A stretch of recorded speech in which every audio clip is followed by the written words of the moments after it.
What is going on, everyone? I'm Sir James from Gamerfuzion.com, and I'm here to give you my review on the Fallen Enchantress Legendary Heroes. Now, the main question is, what are the improvements from the original to this standalone expansion? The improvements include 2 new factions, fame, new leveling system, new tactical battle maps, new monsters, more magic, new quest items and equipment, huge maps, updated graphics engine, updated user phase, and lots more.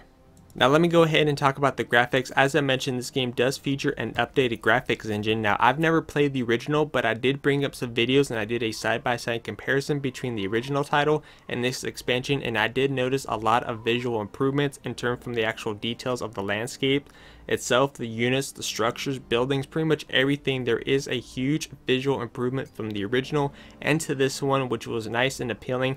Whether you're in battle or you're out on the actual world map, you know, building your town and so much more. But the overall graphics together are really nice to the eye. Now let me go ahead and talk about the gameplay. The gameplay is actually pretty cool. In the game you have what's called a general. In the beginning of the game you're able to choose from 10 different characters which have their unique backstory and of course ability as well. Some could be skilled in archery, some could be a warrior, defense style class, and all the basic stuff. And you're also able to create your own personal unit, which I think is pretty cool. In terms of victory conditions, you have about 4 different type of modes you're able to play in. You have Conquest, Diplomatic, Master Quest, and Spell Making as well. You also have your variety of options of map settings and world settings in terms of how long units take to build, how much resources are going to be available on that specific map. You have about a few different type of maps. There's like a total of 6 maps you could play on, which go from small, medium, and large. Now you're not restricted to only 6. What's cool is that this game offers a map editor mode, which then you can create your own custom maps and so forth, giving you a variety of maps to choose from. Like, so you just have to create your own unique looking map, and then you could play on that map. So even though the game does offer 6, like I said, you're able to create more and add it to your list of library to choose from, which I think is cool. Now I'm not sure if there's an option where you could share with the community of your style maps, but I'll definitely look into that, see if there's an option. If that's so, then I think that's going to offer even a much more replayability for this game. Now, of course, your hero, you have about a few different paths you're able to choose.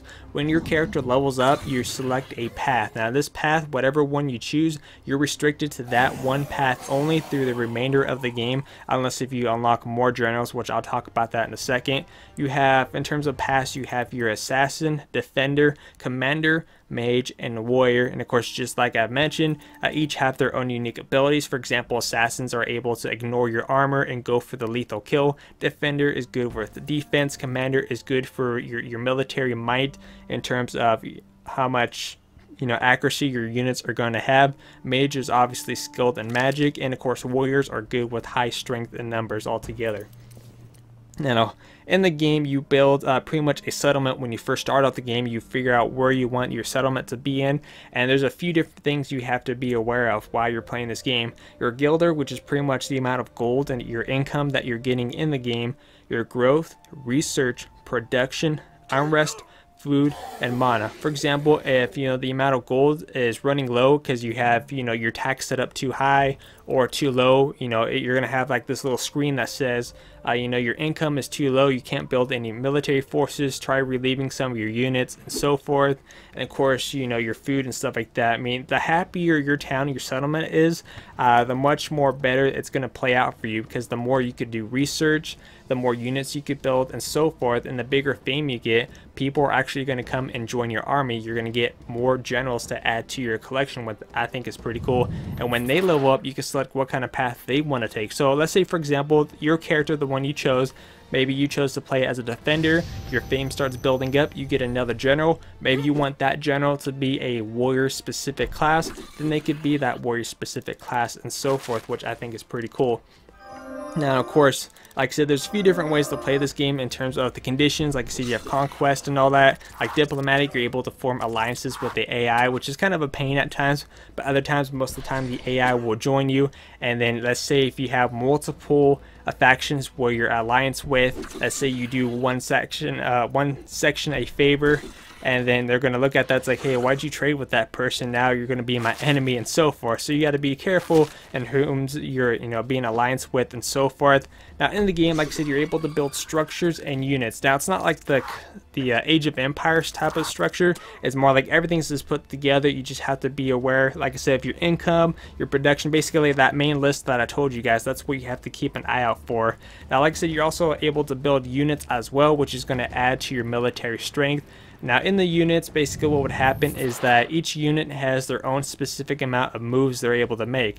So let's say, for example, I have a swordsman, for example. That swordsman can move a total of 3 or 4 times before that turn ends, and then after I end my turn, then they can move another 4 times depending on where I want to go. And you could actually combine units together to build a much more military strength. It goes up to a total of 9 when you first start off the game. You have a total up to I believe it was up to 5, and then as you progress in the game, you're able to unlock more slots to add more units into your military strength, because you're going to end up facing some much more stronger enemies later on, such as giants, dragons, and yes, there are dragons in this game and are crazy hell.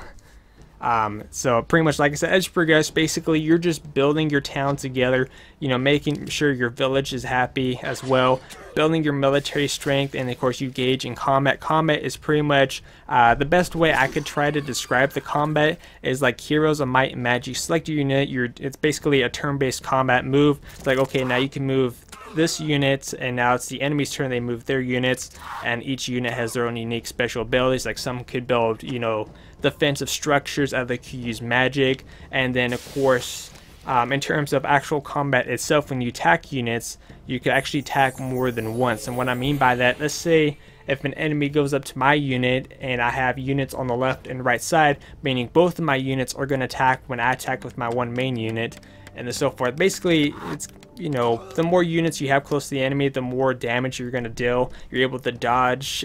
Some units are able to resist magic spells and so forth. But like I said, you're pretty much building an economy. You're building your troops together, and these game matches don't even, they're not short matches. These things could take like several hours until you complete just one match, which is what I really like about this game. Because like I said, it's not short, it's really long. But altogether, that's the best way I could try to explain the gameplay. There's much more better videos such as the tutorial, because like I said, I'm actually a beginner at this style game. This is my first time playing the style, and the tutorial actually offers a lot of in-depth detail talking about each of the specific structures, unit, what you need to know, and what you need to pay attention is. So if you're actually a beginner in the style game, I would highly recommend checking out the tutorial to actually learn a little bit more about the game together.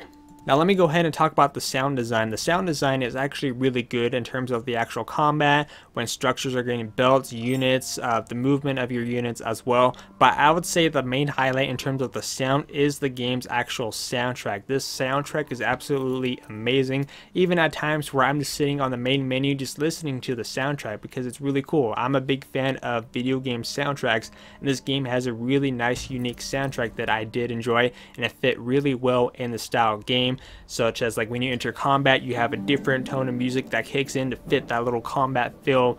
Like it really feels like it fits that actual tone. Or let's say, for example, your fame builds up, you get a new general, or you just leveled up, you get some music that fits into that tone. But altogether, the sound design is great from the actual combat itself. But like I said, the main highlight I would have to say is this game's soundtrack. It has such a unique and one of my new personal favorite soundtracks to add. As for the lifespan, this game is not really the type of game meant for everyone. If you like the style of games where you're building a military, building your town and cities, and keeping an eye on pretty much like your growth or your research, making sure your village is happy so you can continue being superior on the battlefield. If you like those style games, then this is something that's probably going to have great lifespan. Like I said, the battles don't even take a short amount of time. The battles take forever to complete. You also have, like I said, map editor, so you can keep creating unique levels to fit your personal needs. You can even create your own custom general, what I think is pretty cool. So like I said, if you like the style game, then this is something that's going to have great lifespan for you. If this is something that does not catch your personal interest, then it's probably not going to have a great lifespan for you. But for me, this has definitely a great lifespan altogether, and one that I'm going to end up enjoying as years go by. As for the innovative, did they do anything new, or was just a simple copy paste from the original onto this expansion? As I stated in the beginning, they added a lot of improvements to this game. I actually found a site where it had a complete list of what they did to the game, and that list was huge. I could probably sit here for another 20-30 minutes talking about each of the things that they've improved, fixed, and tweaked around, but then again, I don't really have time for that. But altogether, they have a lot of improvements from the original onto this one.